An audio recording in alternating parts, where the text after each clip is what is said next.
In 1924, a man's documents were seized by forces he never saw. His lectures were disrupted by strangers who appeared without warning and vanished without explanation. Men in dark coats sitting in the back rows, taking notes, leaving before questions could be asked. His personal papers were stolen from his study. Letters went missing. Manuscripts disappeared. His life was threatened, not by anonymous letters, by direct confrontation, by people who understood exactly what he had revealed and what it meant for the structures of control they served. After his death, his writings were burned, not by mobs, not by accident, by design, by those who knew that certain knowledge, once released into the collective mind of humanity, could never be fully contained again. His name was Rudolf Steiner, and the crime he committed was speaking a name that was never meant to reach the masses. A name that had been protected by secret societies for centuries. A name that identified, with surgical precision, the force that architects the reality you experience every moment of every day. He didn't whisper it in metaphor.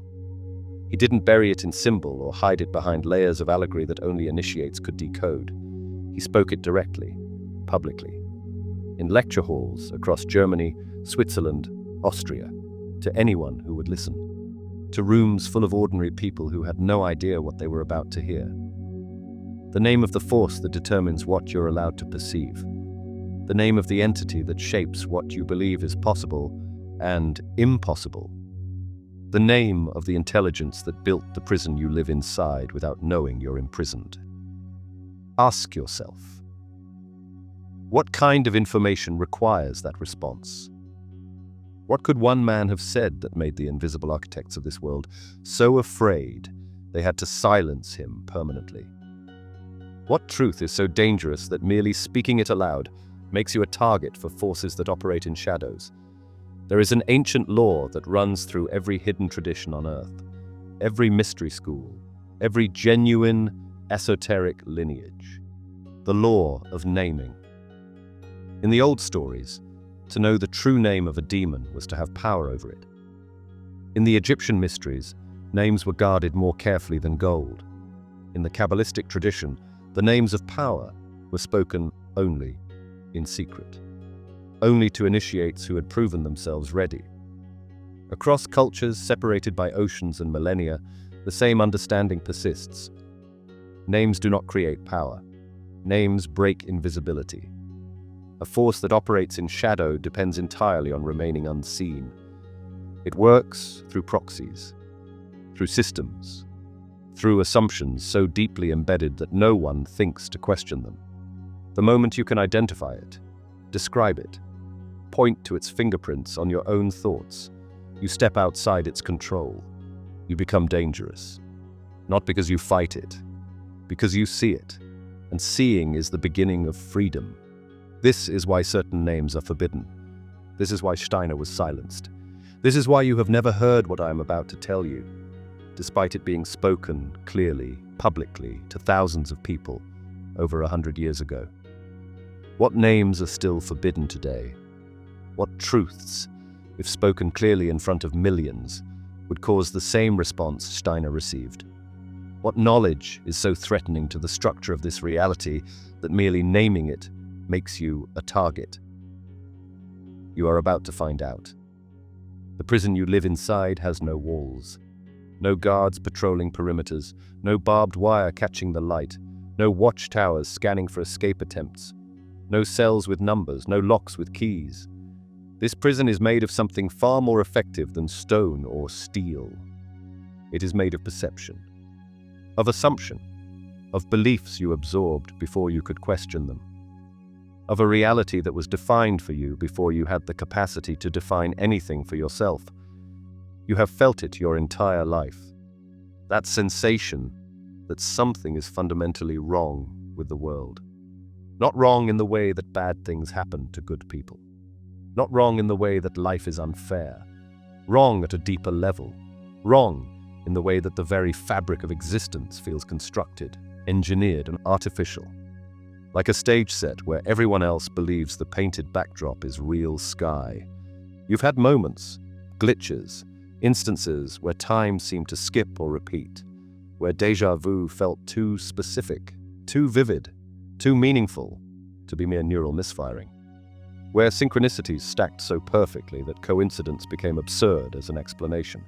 You've looked at certain people and felt nothing behind their eyes, looked at crowds and sensed that most of them weren't really there, weren't really present, were running on something automatic while their awareness was somewhere else, or nowhere at all. The loss of meaning that haunts modern life, the anxiety that hums beneath everything like a frequency just below hearing. The vague but persistent feeling that you have forgotten something essential about who you are and why you're here. Something isn't right. You've known this. You've always known this. Since you were a child and the world felt stranger than the adults seemed to notice. Since you first sensed that the explanations you were given didn't quite cover the territory of your actual experience. But every time you tried to speak it, the world told you the same thing. You're imagining it. Be realistic. There's nothing to see here. It's just anxiety. It's just depression. It's just your brain chemistry. Take this pill. Watch this show. Buy this thing. Go back to sleep. Go back to sleep. But you never fully went back to sleep. Something in you couldn't. Some part of you kept watching, kept questioning, kept sensing the edges of the painted backdrop. And that something is why you're here now, listening to words that were supposed to stay buried for another century. The modern world calls it the Matrix, a web of control that reduces human consciousness to mechanical response, that turns souls into data points, that convinces you only what can be measured exists, that keeps you distracted, fragmented, consuming, never still enough to see through the surface. But this is not a modern phenomenon. Steiner saw it operating a century ago, before digital screens, before social media, before the technological web that now holds billions in its grasp. The tools have evolved. The architect remains unchanged. The name Steiner spoke was Ahriman, not as metaphor, not as myth, not as religious imagery or poetic symbol, but as fact, as description of an actual force operating in the cosmos with an actual agenda that directly concerns every human being who has ever lived. In the ancient Persian cosmology, Ahriman was the spirit of darkness, opposing Ahura Mazda, the spirit of light. The Zoroastrians understood the universe as a battleground between these two principles, but they also understood something that got lost when their teachings were absorbed into later religions. Ahriman is not evil in the way later traditions would define evil. Ahriman is a principle, a force of cosmic nature, like gravity, like electromagnetism, like the forces that hold atoms together and tear stars apart. Steiner saw this with complete clarity. He understood Ahriman not as a devil to be feared, but as a principle to be recognized. A force that operates according to specific laws, that pursues a specific agenda, that has shaped human civilization for millennia toward a specific end. The solidifier of consciousness, the reducer of spirit to flesh, the transformer of mystery into calculation, the imprisoner of infinite awareness in finite matter. Understand what this means. Ahriman's agenda is not to torture you, not to punish you, not to cause suffering for its own sake. The agenda is far more precise, far more complete, far more devastating in its implications. To convince you that you are only matter, only body, only neurons firing in grey matter, only a temporary arrangement of atoms destined for dissolution, only a machine made of meat that will run for a while and then stop forever. Why? Why would a cosmic force care what you believe about yourself? Because belief determines experience. Because what you think you are shapes what you can perceive. Because a being who knows itself as spirit is free in a way that no external prison can contain. And a being who believes it is only matter is infinitely controllable. Spirit is mystery. It cannot be measured. cannot be quantified, cannot be controlled through external systems, cannot be manipulated by those who would use you for their purposes, but a being who believes it is only matter. That being can be controlled through fear of death, through promise of security, through manipulation of material circumstances, through the endless management of physical needs and physical threats. Ahriman is measurement, mechanism, the reduction of all existence to what can be calculated, predicted, controlled, the elimination of mystery, the death of wonder, the flattening of the cosmos into a machine that runs according to knowable laws and nothing more. Every time you've doubted the reality of your own soul, every time you've reduced love to neurochemistry, every time you've explained away a mystical experience as brain malfunction, every time you've accepted death as absolute annihilation. In those moments, you were hearing Ahriman's voice, not as judgment, as recognition, because once you recognize the source, the voice loses its power. Once you see the manipulation, it cannot manipulate in the same way again. The strategy is brilliant in its subtlety. Ahriman does not attack science. Ahriman becomes science, not science as exploration. Not science as the humble investigation of nature, not science as wonder before the mysteries of existence, not science as the honest admission that we don't know and may never know the deepest truths about consciousness and meaning and purpose, but science as total ideology.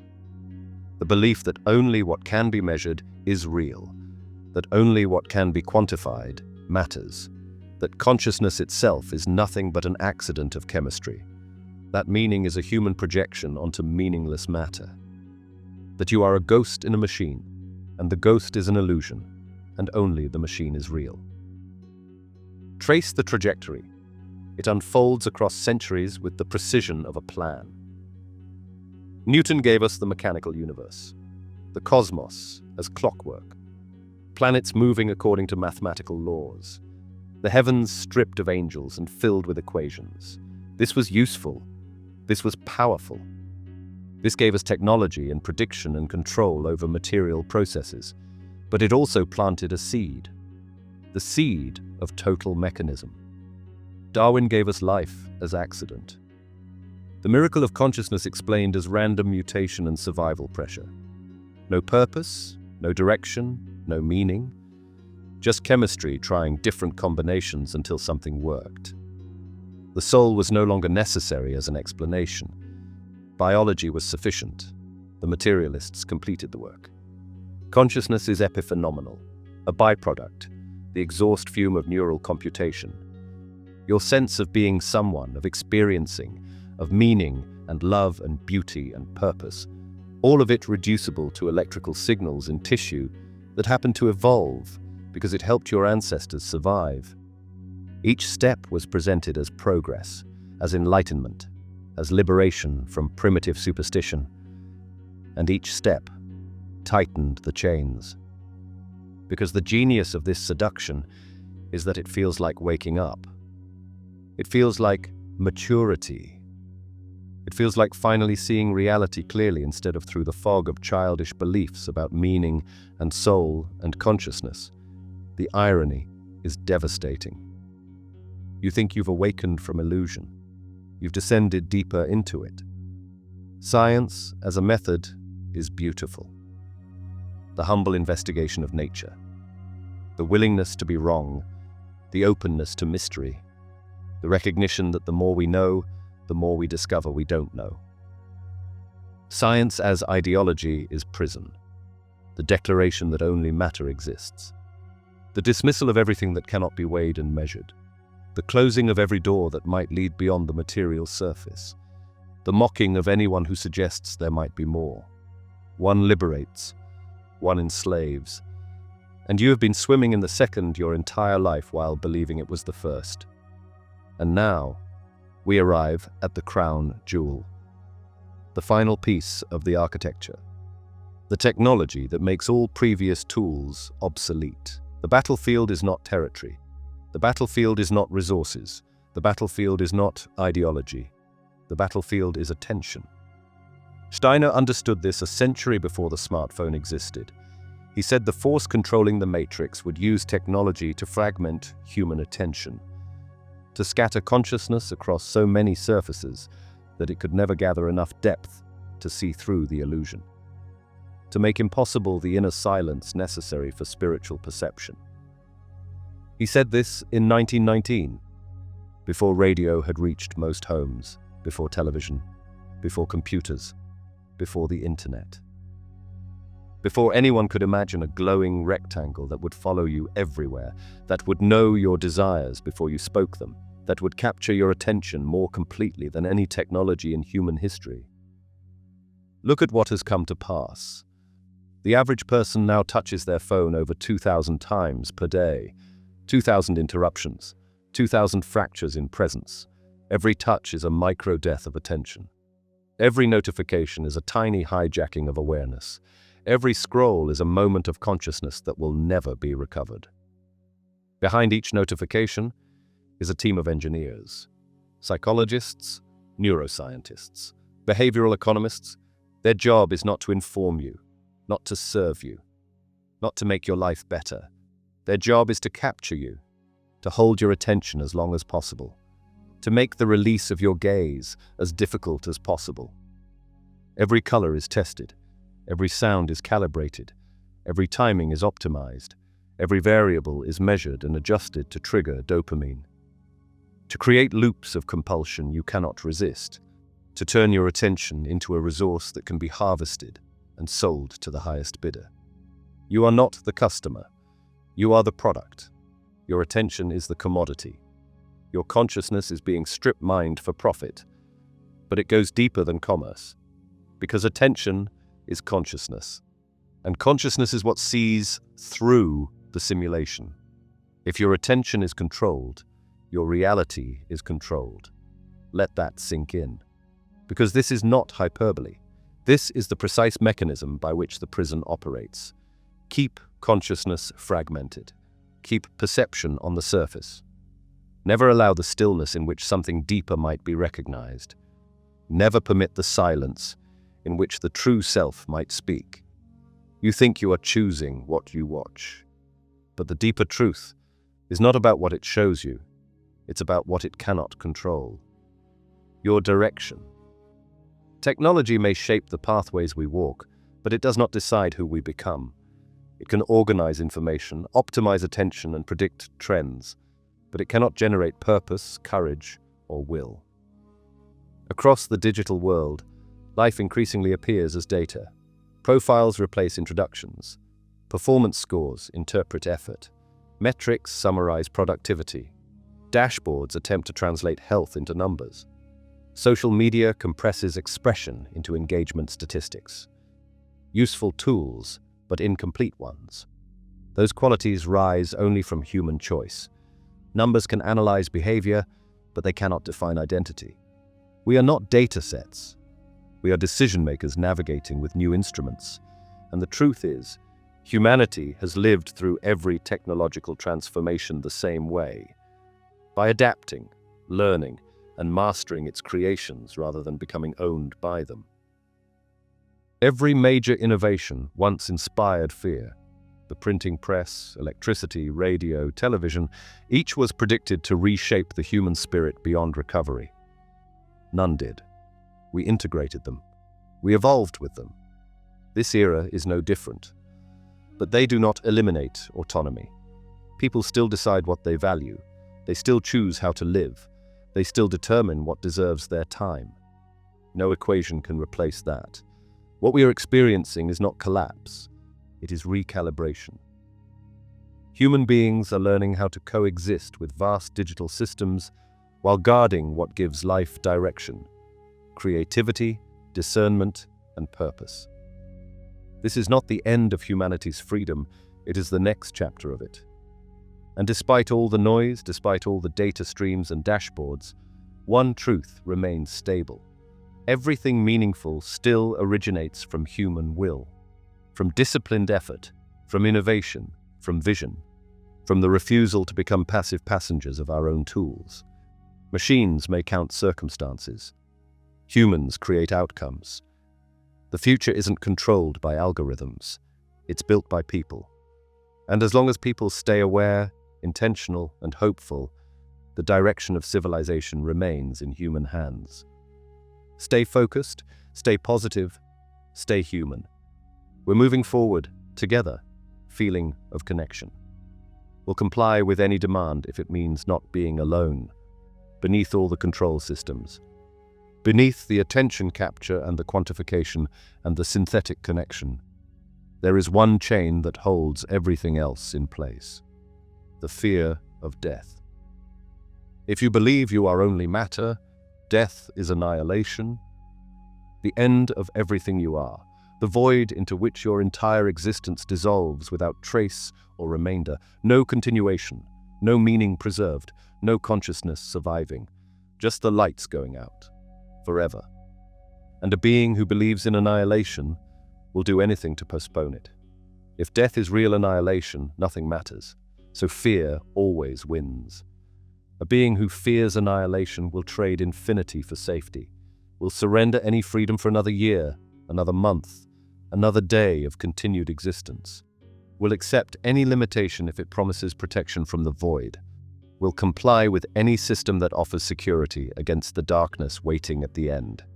This is the master chain, the one that makes all other chains possible. Because as long as you believe you are only body, you are enslaved to the body's vulnerability.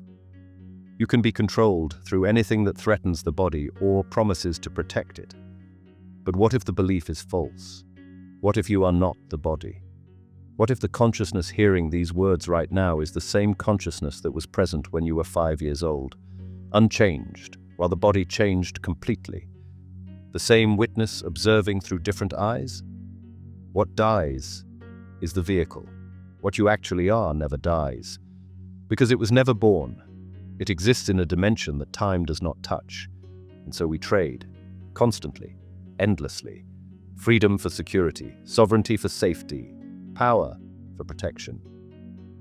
In dystopian stories, the system always makes the same offers.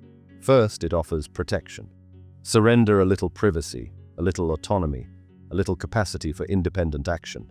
Let the cameras watch. Let the sensors track. Let the systems monitor. It's for your safety, the story says. The world is dangerous. Without oversight, bad things happen. Trust the surveillance to keep you safe. Next, the system offers convenience. Just give us your data, your attention, your habits, your preferences. We'll personalize your life, the technology promises. We'll know what you want before you do. We'll remove friction. We'll simplify your decisions. Just trust us. Finally, the system offers belonging. Accept the platform's rules, its definitions, its version of what is normal and permitted. Don't disrupt. Don't question too loudly. Stay inside the guidelines. In exchange, you become part of something massive. Connected to the network, seen by the feed, approved by the metrics. In the stories, belonging replaces independence, and participation replaces freedom. In dystopian stories, behind every offer comes the same unspoken message: the world is dangerous, you are fragile. Without the system, you remain alone in the chaos. Accept protection, the voice says, and safety is traded for autonomy, because the demand for security never ends. There is always a new risk, always another fear, always another justification for surrender. In these narratives, each concession becomes the foundation for the next demand. Each freedom given away makes the next surrender easier, until the boundaries slowly disappear altogether.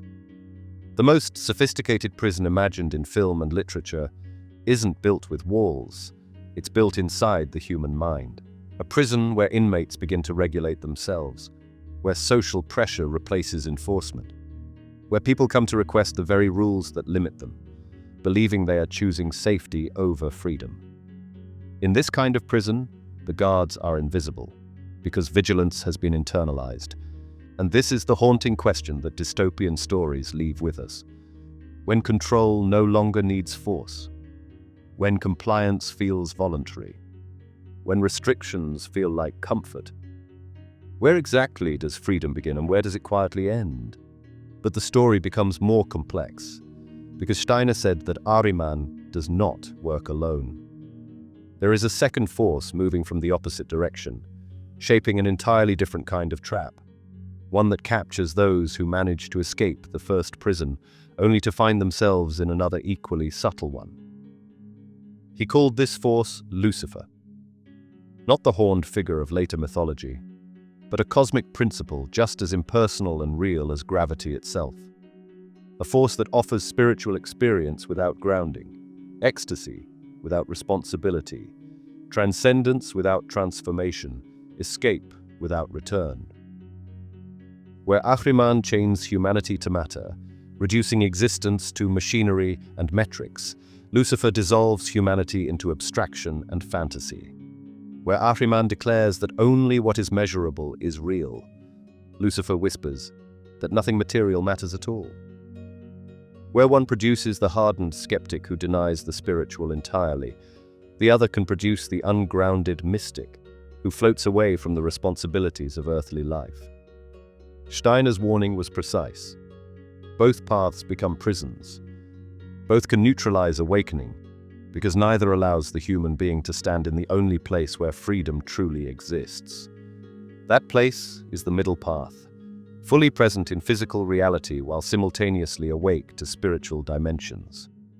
Not denying matter and not escaping into abstraction, grounded and transcendent at the same time. Here and beyond. Earth and heaven held together within a single conscious life. This middle path is what both extremes quietly hide from view. We can see this pattern echoed in modern films. In The Matrix, Neo does not escape the illusion, simply to disappear into transcendence. His awakening matters only because he returns to the world to live differently within it. In The Truman Show, Truman does not step into a fantasy beyond existence. He steps into reality itself, choosing truth over comfort and embodiment over illusion. Steiner did not warn against spirituality itself. He warned against spirituality without grounding, inner experiences divorced from daily life, insight unaccompanied by responsibility, transcendence unanchored from transformation. True awakening is demanding. It reshapes habits. It confronts wounds and shadow. It requires a descent into the deeper layers of the self before any genuine ascent can occur. In the modern world, the outer language of spirituality often spreads faster than the inner work behind it. Wisdom becomes aesthetic. Transformation becomes shareable. Meaning becomes simplified. Not because spirituality is false, but because its deeper work is slow, uncomfortable, and invisible compared to the polished language of inspiration. Real awakening does not bypass pain. It moves through it. It does not decorate the ego with spiritual concepts. It gradually softens and dismantles it. It does not offer an easy escape from life, but a more courageous way of standing within it. This is the subtle danger Steiner described. Not that people turn towards spirituality, but that many pause at its outer forms before reaching its inner labor. What looks like departure from one prison can sometimes be only the exchange of one shelter for another. Not from failure or deception, but from an unfinished journey. Yet the invitation always remains the same. Not to ascend away from the world, and not to sink into its machinery, but to become fully human, awake to spirit and fully engaged with matter at the same time. Not earth or heaven, but earth and heaven, meeting within the awakening human being. Steiner spoke of a third force, one that makes the middle path possible, one that allows consciousness to stand between the extremes without being pulled into either. He called it the Christ impulse. And before you react to that word, before whatever associations arise from religion or trauma or cultural baggage, understand what he meant. This is not Christian dogma, not religious doctrine, not theology, not belief in historical events or theological propositions, not membership in any institution or acceptance of any creed. This is a vibrational principle, a cosmic frequency, a force in the structure of reality itself that allows consciousness to hold center, to be in matter without being of matter, to engage with spirit without losing ground. The Christ impulse is the human divine spark. The recognition that you are neither only matter nor only spirit, that you are the meeting point, the bridge, the place where heaven and earth interpenetrate, where the infinite experiences itself through the finite, where consciousness takes form without forgetting it is consciousness. Free will is protected by the middle way. Stray too far into Ahrimanic matter worship, and you become a machine. Predictable, programmable, running on algorithms of stimulus and response. Stray too far into Luciferic spirit escape and you become a ghost. Disconnected, ungrounded, unable to act in the world where action matters. The Christ frequency holds the center where genuine choice becomes possible, where you are neither slave to matter nor refugee from it, where you can act in the world while remaining awake to what lies beyond the world. This is not about belief, not about accepting doctrines, not about joining any institution or practicing any religion. This is about recognizing a principle that operates regardless of what you believe about it. Like gravity operates whether you believe in it or not. The balance is always available. The center is always accessible. The path between the prisons is always open. But you have to find it yourself. No one can walk it for you. No one can give it to you.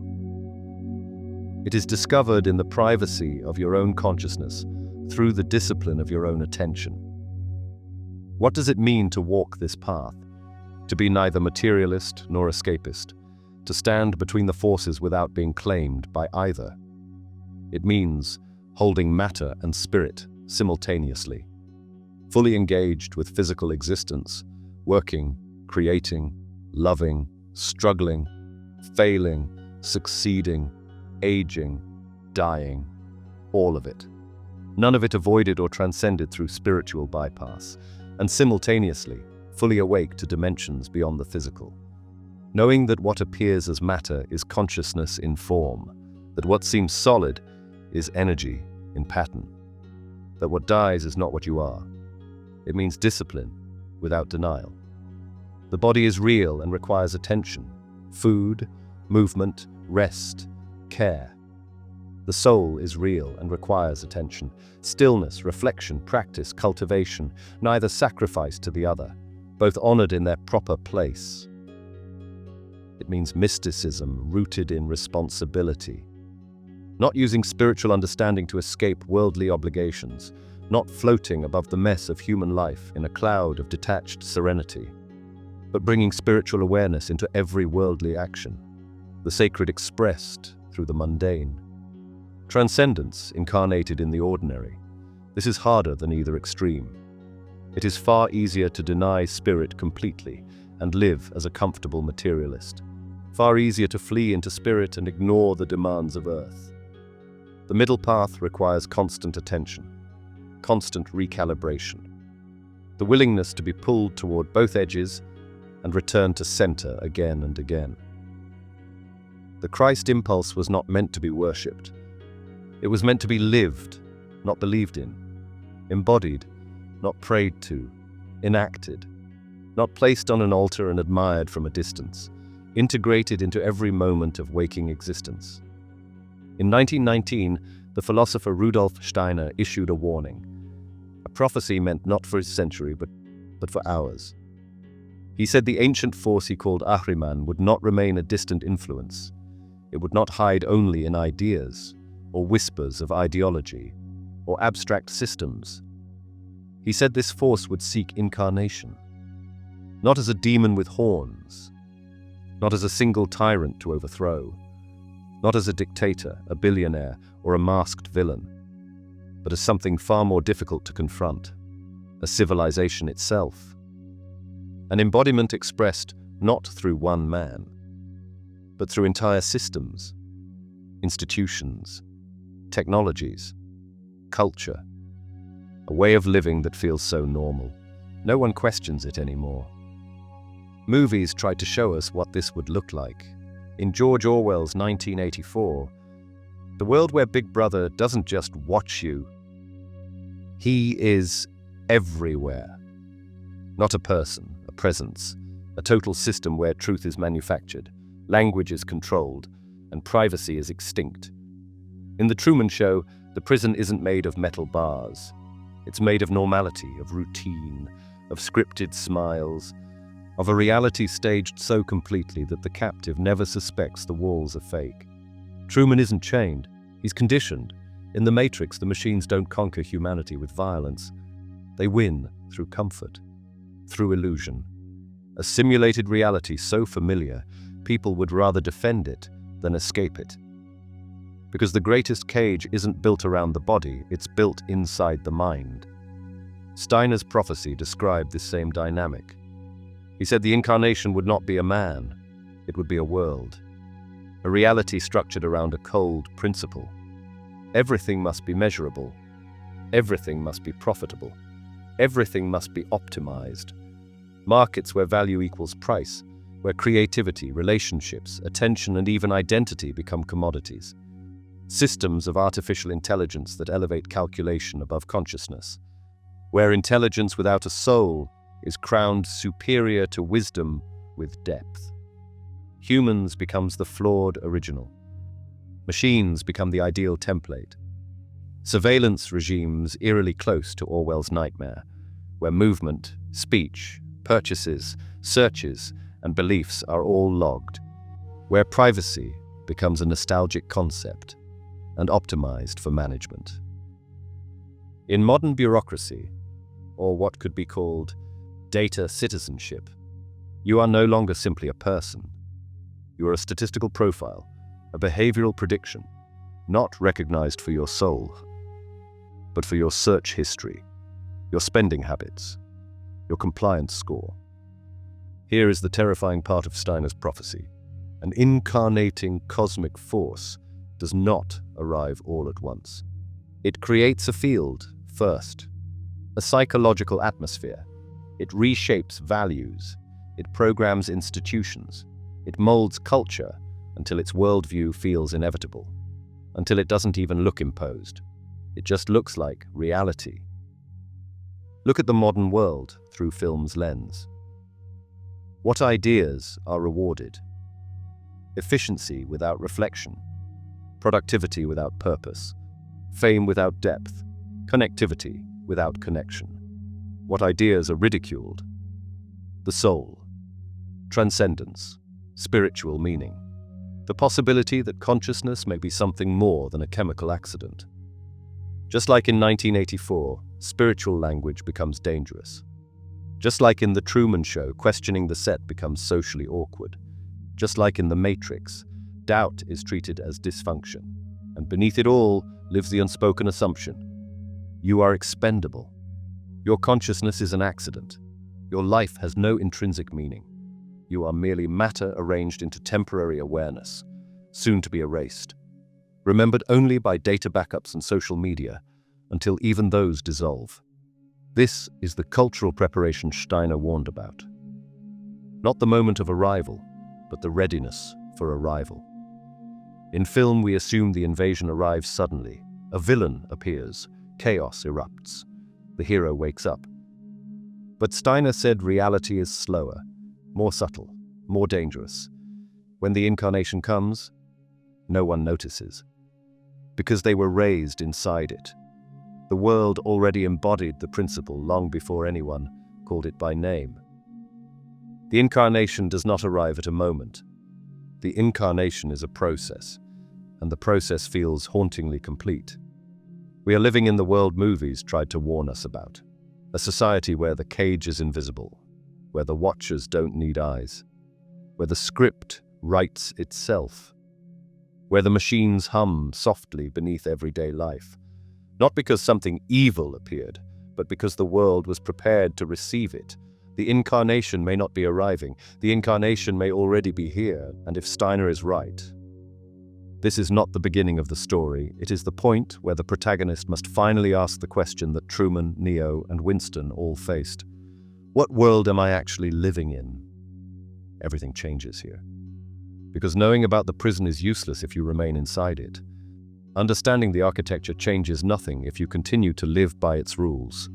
There is a war being waged, not with weapons, not on battlefields, in consciousness itself. And the primary weapon available to you is meditation. Not meditation as relaxation technique, not meditation as stress management, not meditation as another item on your self-improvement checklist to be optimized and tracked and measured. Meditation as warfare, neural insurrection, the deliberate reclamation of attention from forces that have colonized it, the systematic training of consciousness to be present instead of captured, to be still instead of fragmented, to be here instead of endlessly elsewhere. Every moment you sit in stillness is a moment you are not being programmed. Every breath you observe is attention reclaimed from the scroll. Every second of inner silence is territory reconquered. Every time you choose presence over distraction, you weaken the prison's hold. The system cannot follow you into genuine stillness. Its domain is noise, distraction, the endless chatter of conditioned mind. In stillness, you step outside its reach. Not through fighting, through absence, through being somewhere it cannot go. Start tonight. Sit somewhere quiet, close your eyes, observe your breath. When thoughts arise, notice them and return to breath. 5 minutes, then 10, then 20, then more. This is not self-help. This is resistance. This is the front line of the only war that matters. The second weapon is free thinking. And this is harder than it sounds. Most of what you believe, you did not choose. It was absorbed from family, from culture, from media, from education, from the endless stream of programming that has surrounded you since before you could speak. Beliefs about what's possible, what's realistic, what's worth wanting, what's worth fearing, what you are, what you're capable of, what reality is. Free thinking means examining every belief, not to reject them all reflexively. That's just another kind of programming. To verify which ones you actually chose, which ones survive conscious scrutiny, which ones dissolve when you look at them directly instead of accepting them as background assumptions. It means detachment from belief identity. You are not your opinions. You are not your political positions. You are not your ideological tribe. These are garments consciousness wears. They are not consciousness itself. You can examine them, question them, change them, without losing yourself. Because yourself was never those things. It means observing thinking itself, watching thoughts arise, noticing how they connect, how they trigger emotions, how they create stories, seeing the patterns without being captured by them, recognizing the machinery of mind without being run by the machinery. When you see your thoughts, you are no longer owned by them. This is the beginning of cognitive sovereignty, the reclamation of your own mind from the forces that have been using it as territory. The third weapon is emotional alchemy, the capacity for authentic feeling in a world designed to manipulate feeling. Your emotions have been colonized. Advertisements trigger desire on command. News triggers fear according to schedule. Social media triggers envy by design. Entertainment triggers excitement calibrated for maximum engagement. Everything is engineered to make you feel specific things at specific moments for specific purposes that serve someone else's agenda. Authentic emotion is different. It arises from the depths, not from manipulation, from genuine encounter with beauty that moves something words cannot name, from real grief unmediated by performance or social expectation, from awe before mystery that no explanation can contain, from moral courage that costs something, from love that demands everything. Strengthen your capacity for authentic feeling. Spend time in nature and let it affect you without filtering the experience through a camera. Listen to music that moves something real inside you, not as background, but as practice. Sit with grief instead of medicating it away. Let beauty break you open. The system cannot manufacture authentic emotion. It can only simulate and manipulate. When you develop the capacity for the real thing, you can feel the difference. You know when something arises from your depths and when it's being injected from outside. You become immune to the manipulation. The fourth weapon is destiny recognition. The capacity to see meaning in your own biography. Ahriman wants you to see your life as chaos. Random events in a meaningless universe. Accidents of circumstance with no deeper pattern. Suffering that proves nothing except the blind mechanism of existence. A story signifying nothing told by an idiot, full of sound and fury. But what if every event in your life is curriculum? What if every difficulty is an invitation to develop exactly what you need to develop? What if every encounter carries a question your soul is asking you to answer? What if the hardest things were perfectly designed for your growth by an intelligence that knows you better than you know yourself? Your biography isn't chaos. It's initiation. Look back at the hardest things you've experienced. The losses, the failures, the betrayals, the times you thought you wouldn't survive. Notice how they changed you, what capacities they developed, what illusions they stripped away, what strength they forged that you couldn't have gained any other way. Finding meaning is not denial of suffering. It is transformation of suffering. It is taking what was meant to crush you and using it as fuel for becoming. It is recognizing the hidden curriculum in every painful experience. This recognition destroys nihilism at its root, because nihilism depends on meaninglessness, and meaning is available in every moment if you develop the eyes to see it. The fifth weapon is art, and this goes deeper than you might think. Genuine art creates something Ahriman cannot manufacture, beauty that moves the soul, form that reveals dimensions beyond the surface, harmony that temporarily lifts consciousness out of the prison of mere mechanism. Music carries frequencies the mind cannot analyze, but the soul recognizes. Something in you knows when a piece of music is touching what words cannot reach. Sacred geometry speaks to something deeper than rational understanding. Patterns that resonate with the structure of consciousness itself. Poetry and story transmit truth that cannot be stated directly, but can be felt completely. Beauty bypasses all prisons. This is why Steiner placed art at the center of his educational system. Not as decoration, not as luxury, not as entertainment, as essential technology for developing consciousness, as a doorway that opens when logical doors are locked, as medicine for the soul that cannot be synthesized by any machine. Engage with art that moves you. Create if you can. Expose yourself to beauty that you cannot explain or reduce or analyze. Let it affect you. Let it change you. Let it remind you of dimensions that the simulation wants you to forget. Behind all the forces, behind all the control systems, behind the dual trap and the fear grid and the colonization of attention and the cultural preparation, there is something that cannot be touched. Steiner called it the I. The eternal witness. The consciousness that observes all experience without being any particular experience.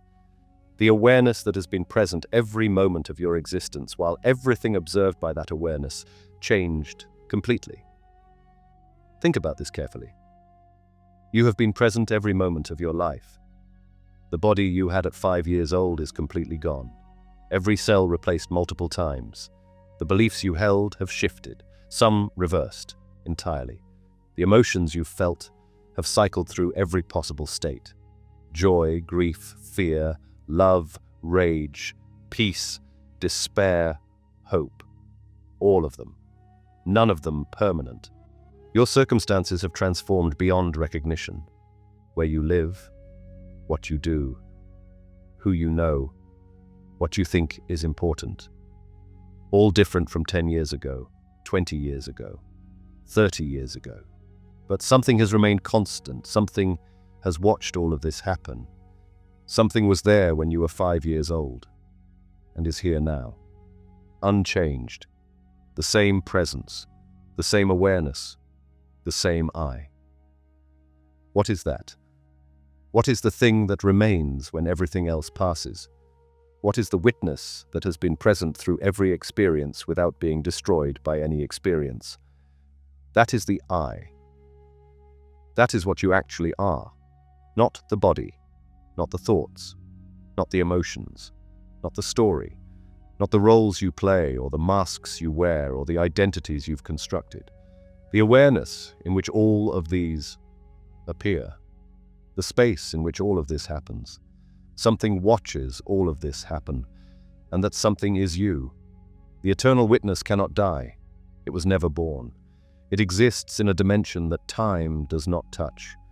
The fear of death is fear for the body, for the story, for the identity. And you are none of those things. You are what knows those things, what experiences through those things, what remains when those things dissolve. Consciousness precedes matter. You are not produced by the brain. You are what experiences through the brain. When the brain dissolves, what experiences does not dissolve. It simply releases the instrument it was using, returns to what it always was, what it never stopped being.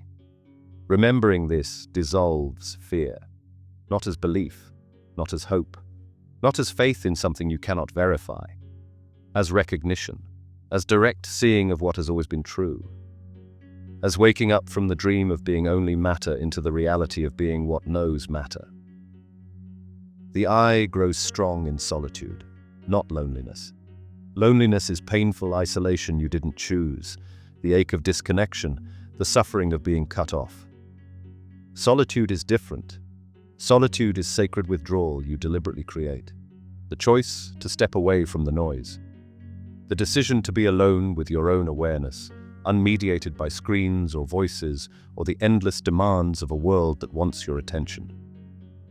Digital fasting.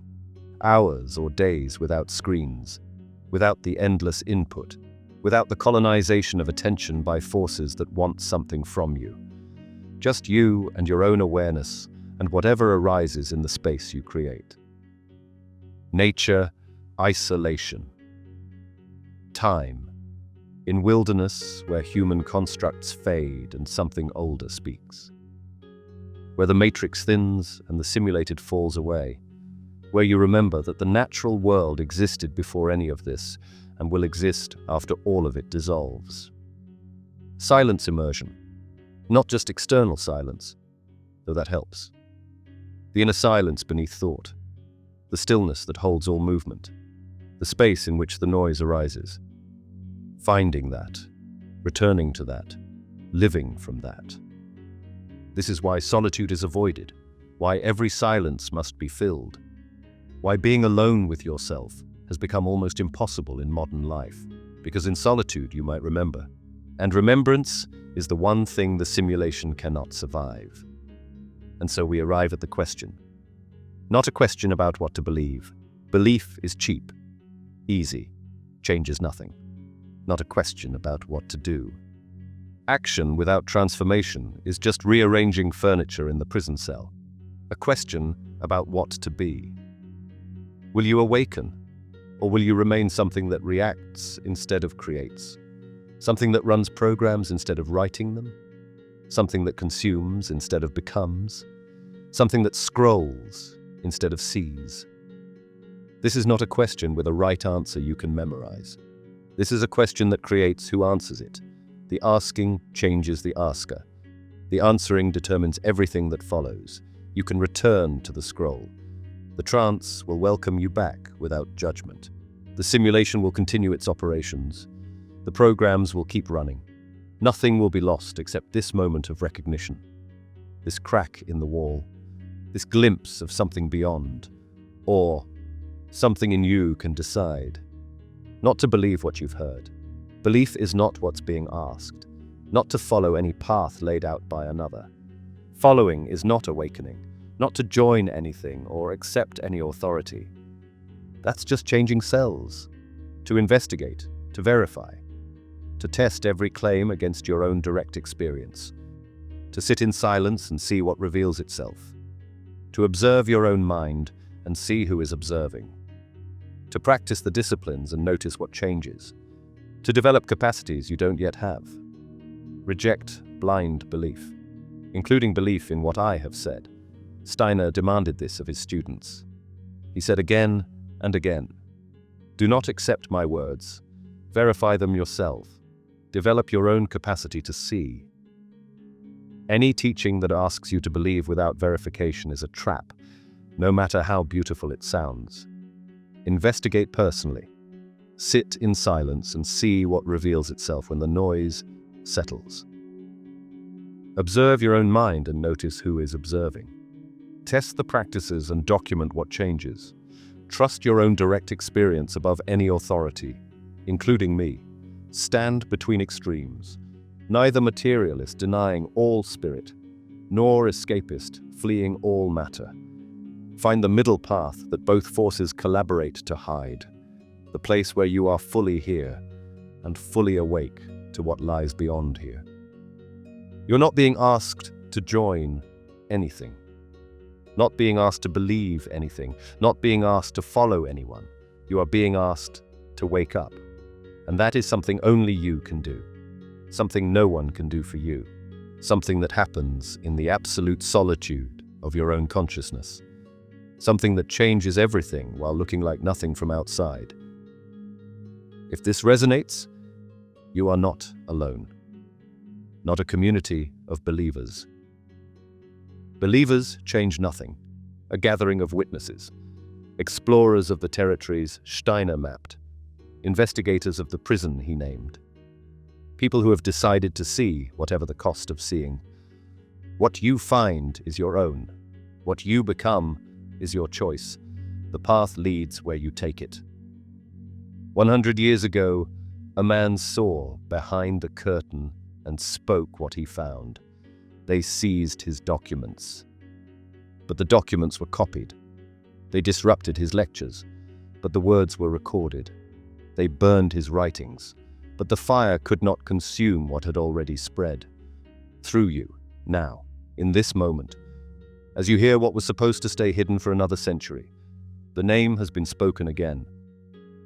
Ahriman, the force that builds the prison of pure matter, the architect of the simulation you have been living inside without knowing, the principle that wants you to forget you are anything but flesh, destined for dissolution. This was a philosophical interpretation of Steiner's ideas, not a literal claim about secret forces controlling reality. But the name is only half the revelation.